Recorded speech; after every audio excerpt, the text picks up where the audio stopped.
안녕하세요. 김석일 목사와 함께하는 예수님 이야기 제4단원의 이 시간에는 124회가 되겠습니다.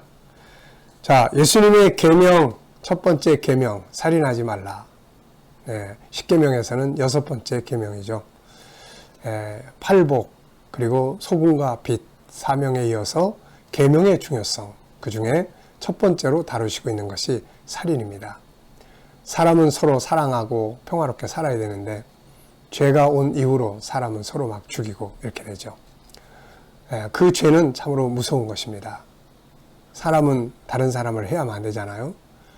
그래서 사람을 죽음에 이르게 하는 이 간접살인과 같은 것이 바로 이 분노입니다. 화내면 나도 손해보고 다른 사람 손해보고. 자, 그래서 분노의 위험성이 얼마나 큰지 우리가 살펴봤고요. 또 지난 시간에는 분노를 할 수밖에 없는, 분노가 일어나는 이유들이 도대체 뭔지, 그럼에도 불구하고 분노는 다스려야 된다. 분노가 습관화되면 안 됩니다.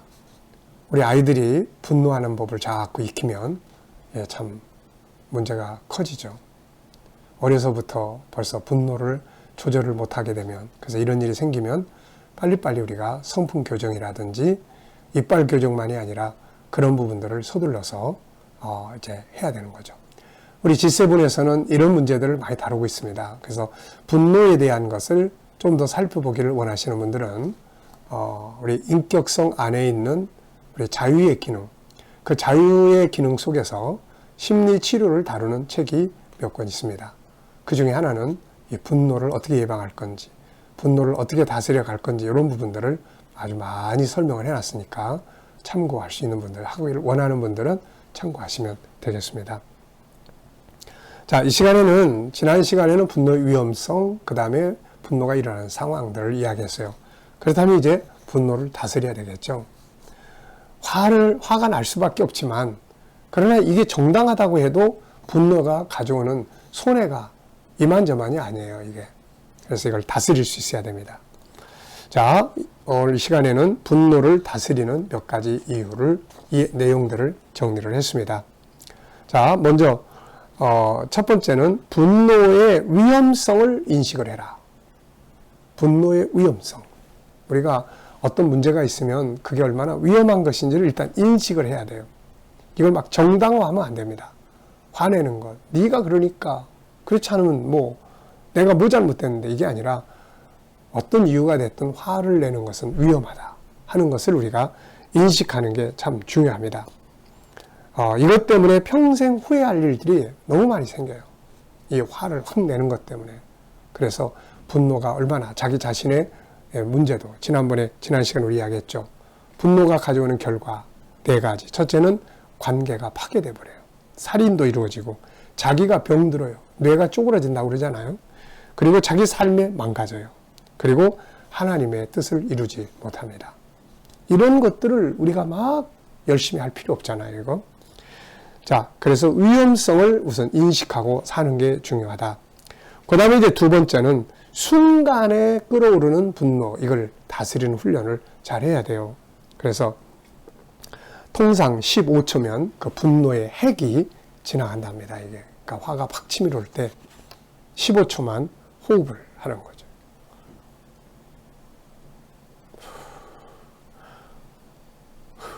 이렇게 15초만, 5초씩 3번. 네.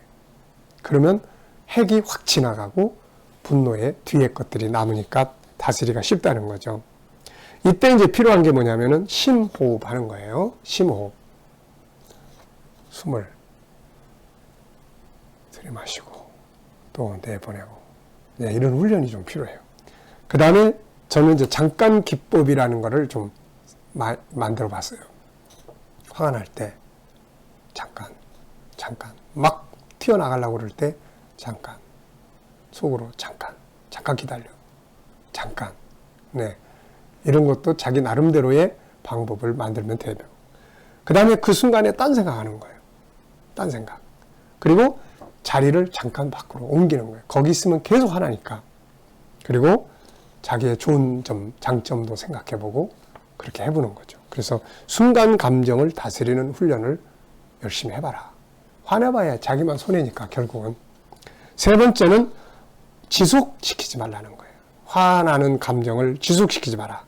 그래서 바울 사도는 에베소 4장에서 분을 내도 해를 넘기지 말라. 그 날을 넘기지 마라. 사과를 하든 화해를 하든 빨리 이거를 해체시키는 게 좋다는 거죠. 네 번째는 표현하는 방법을 훈련을 해야 돼요. 화가 날 때 나는 어떻게 표현을 해야 되겠다. 막 소리 지르고 화부터 팍 폭발시키지 말고 막 집어던지고 막 이러지 말고 화가 나면 나 지금 화가 많이 났어. 너무 속상해. 그래서 자기 감정을 표현하는 것도 중요해요. 표현하는 것도. 자, 그래서 그리고 또 밖에 나가서 막 소리를 질러본다든지 네, 이렇게 자기 표현하는 방법을 훈련하는 게 좋고요. 그 다음에 다섯 번째는 자기의 장점을 개발하고 자기를 풍성하게 하는 것이 참 중요합니다. 왜냐하면 다른 사람들이 나를 멸시하고 무시한다고 생각할 때 화가 나니까요.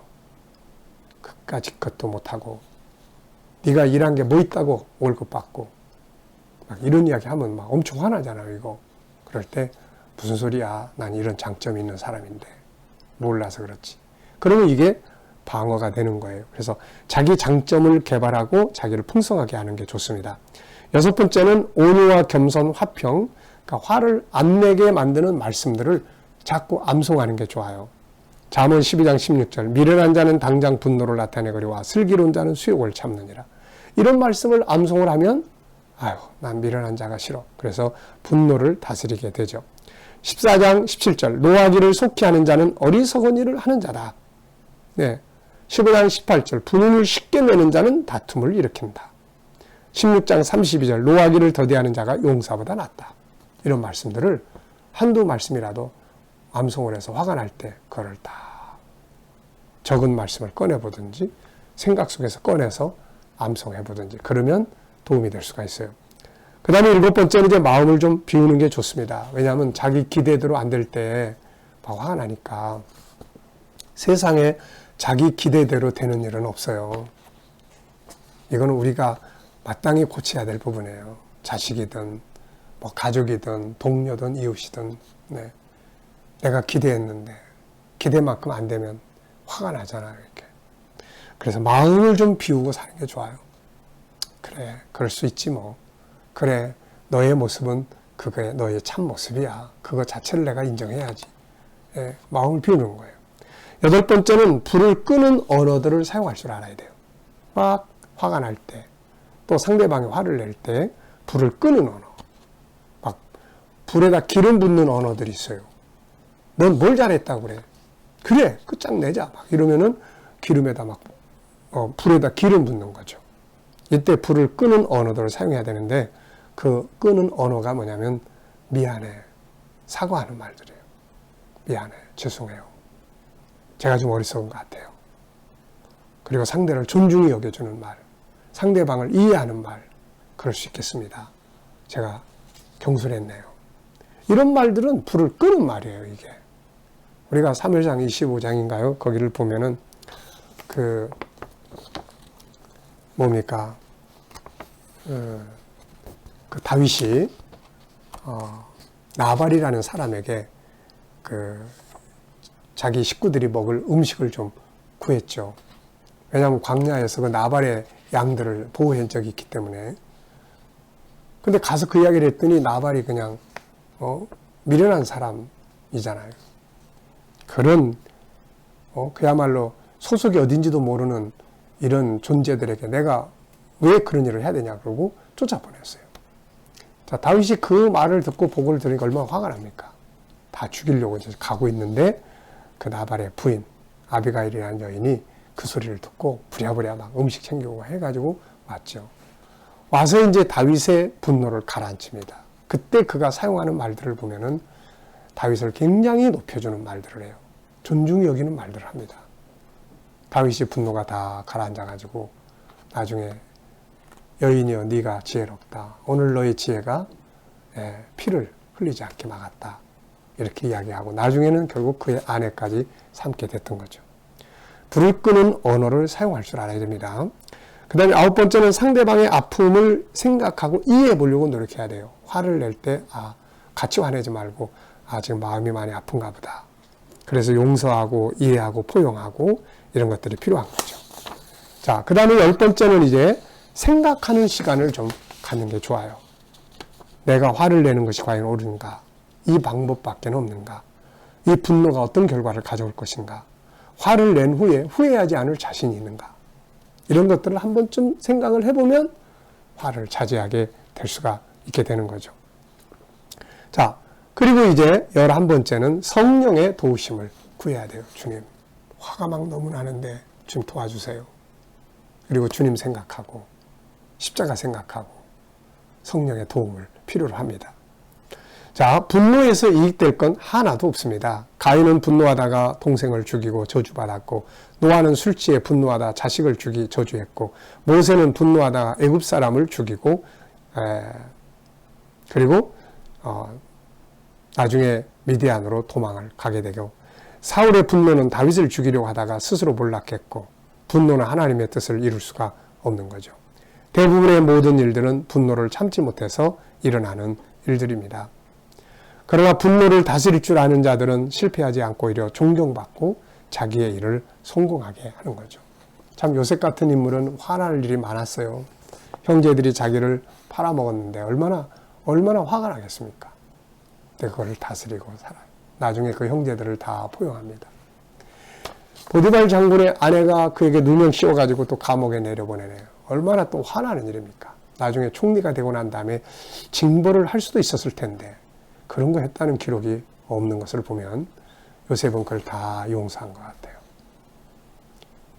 어쩌면 요셉은 그런 면에서 예수님의 좋은 모델이 될 수 있는 거죠.